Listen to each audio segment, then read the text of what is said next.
আমরা ছকটা তৈরি করে নিই। আচ্ছা, তাহলে এ আর বি এখানে দেখো শর্ত হচ্ছে যে কোনো একটি অপারেটর বা যে কোনো একটি স্টেটমেন্ট যদি কি হয়, যে কোনো একটি স্টেটমেন্ট যদি সত্য হয় আউটপুট কি হবে? সত্য হবে, ট্রু হবে, তাই না? তাহলে আমরা দেখো যে 0 0 এখানে শর্তটা তোমাদের মনে রাখতে হবে। যে কোনো একটি শর্ত বা একটি স্টেটমেন্ট যদি সত্য হয় আউটপুট কি হবে? সত্য হবে। তাহলে দেখো 0 0 এখানে সত্য আছে কোনটা? নাই। তাহলে আউটপুট কি হবে? 0 0 হবে। এখন দেখো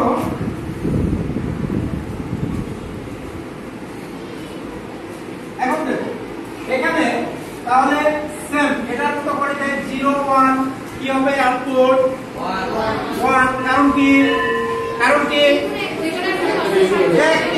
একটি স্টেটমেন্ট যদি সত্য হয় আউটপুট সত্য হবে। তাহলে 1 0 যদি দেই কি হবে? 1 হবে। আবার একই কথা, তাই না? তাহলে 0 0 0 হলো, 0 1 কি হলো? 1 হলো, 1 0 1। তাহলে 1 1 যদি হয় কি হবে? 1 হবে। আমাদের শর্ত মিলছে? হ্যাঁ, আচ্ছা পারবা তো, তাই না? আচ্ছা, তাহলে দেখো লিখে নাও।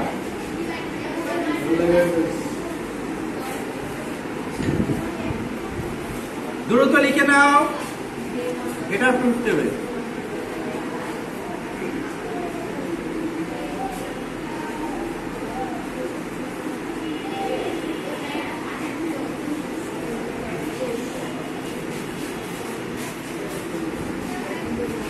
তাহলে এবার থাকবে নট, অর্থাৎ একটা ফলাফলের বিপরীতটা হবে। এই যে এটা হচ্ছে কি? নট, তাই না? এটা কি? নট। হ্যাঁ, অর্থাৎ তুমি যদি বলো যে এখানে এ কে বল,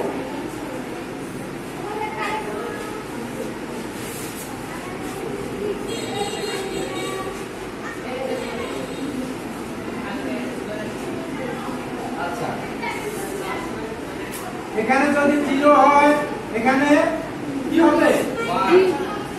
1 হবে। এখানে যদি 1 হয় এখানে 0 হবে, অর্থাৎ নট হবে। হ্যাঁ, মানে একটা আরেকটা কি হবে?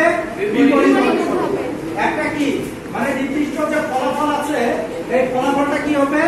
একটা আরেকটা বিপরীত হবে, ঠিক আছে? তুমি যদি বলো ডান পাশে যাও সে যাবে বাম পাশে, তুমি যদি বলো বাম পাশে যাও সে যাবে ডান পাশে, অর্থাৎ এই ফলাফলটা ইনপুটের বিপরীতটা হবে। হ্যাঁ, ইনপুট যদি কি করা হয় 0 হয় তাহলে ওটা 1 হবে, আর ইনপুট যদি 1 হয় আর ওটা হবে 0, ঠিক আছে?